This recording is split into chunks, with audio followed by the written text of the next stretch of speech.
여러분 안녕하십니까? 군이 뉴스입니다. 홍준표 대구시장이 지난 16일 군의군을 찾아 주요 현안을 논의했습니다.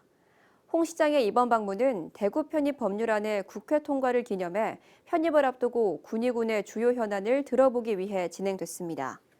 이날 회동에는 김진열 군의군수와 박수현 군의회 의장, 박창석 도의원, 박운표 대구 편입 추진특별위원장 등 군의군 관계자와 홍준표 대구시장과 대구시 관계자 등 10여 명이 자리를 함께했습니다.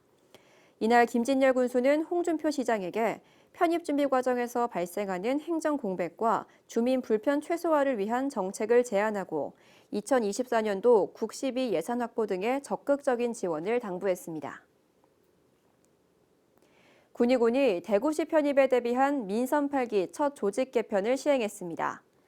이번 조직 개편에서 가장 큰 변화는 정책 추진단을 새로 신설해 대구시와 연계한 미래도시 정책 수립과 민선 8기 공약사항 추진, 인구 증가 시책 개발을 담당하게 됩니다. 또 통합신공항 건설 사업 착수에 따라 공항도시의 도시계획과 행정 절차를 위한 공항도시 개발과도 신설돼 운영됩니다.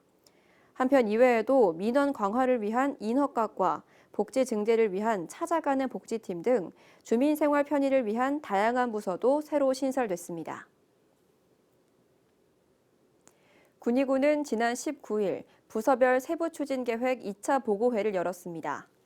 군청에서 개최된 보고회는 대구시 편입에 따라 각 부서의 주요 현안 업무를 파악하고 향후 대응 방안 논의를 이어갔습니다. 이외에도 앞으로 군의군은 분야별 세부 추진 계획 보고회와 시도군 공동협의회를 개최하는 등 편입에 따른 행정 공백을 최소화하고 군민 불편 최소화에 앞장설 방침입니다.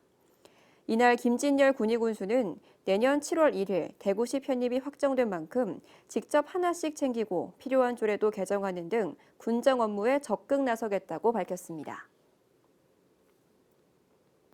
군의군의회가 지난 16일 열린 제3차 본회의를 끝으로 올해 의사 일정을 모두 마쳤습니다. 지난 1일부터 열린 제269회 제2차 정례회는 16일간의 일정으로 내년도 세입세출 예산안과 기금운용 계획안을 살펴보고 조례 규칙안과 기타 안건 등을 심의 의결했습니다. 특히 예결위에서는 내년도 예산안에 대해 심사한 결과 세출 예산 51억 7천여만 원을 감액해 총 4,005억 원의 예산안을 수정 가결했고 함께 제출된 제4회 추경 예산안은 집행부가 제출한 5,228억 원을 원안대로 가결했습니다. 군의 농업기술센터는 지난 16일부터 2023년도 새해 농업인 실용교육을 실시하고 있습니다.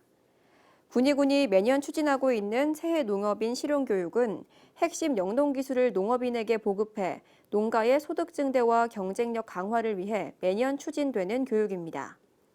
이번 교육은 스마트 온실 운영과 사료 작물 생산, 양봉 관리 등 친환경 기술과 관련된 집합교육과 벼농사, 양파 재배, 마늘 재배 등 주력 작물 품목 교육 과정을 통해 내년도 농업 계획을 수립하고 신기술 동향을 제공할 방침입니다. 한편 이와 관련한 교육 문의는 군의군 농업기술센터 교육인력팀에 문의하면 자세한 안내가 가능합니다. 군의군이 지난 14일까지 일주일간 코로나19 백신 방문 접종을 진행했습니다. 이번 접종은 의료기관이 부족하고 고령층이 많은 군의군의 특성으로 인해 의료기관 방문이 어려운 주민을 대상으로 진행됐습니다. 이번 접종은 안전을 위해 앰뷸런스 대기와 접종 후 이상 반응 관찰을 시행했습니다. 군은 일주일간의 방문 접종을 통해 약 180여 명의 주민들이 동절기 추가 접종에 참여하는 결실을 맺었습니다. 한편 동절기 추가 접종은 사전 예약 후 의료기관에서 접종하거나 당일 접종을 희망하는 경우 자녀 백신 신청을 통해 접종이 가능합니다. 군의 뉴스를 마칩니다. 시청해주신 여러분 고맙습니다.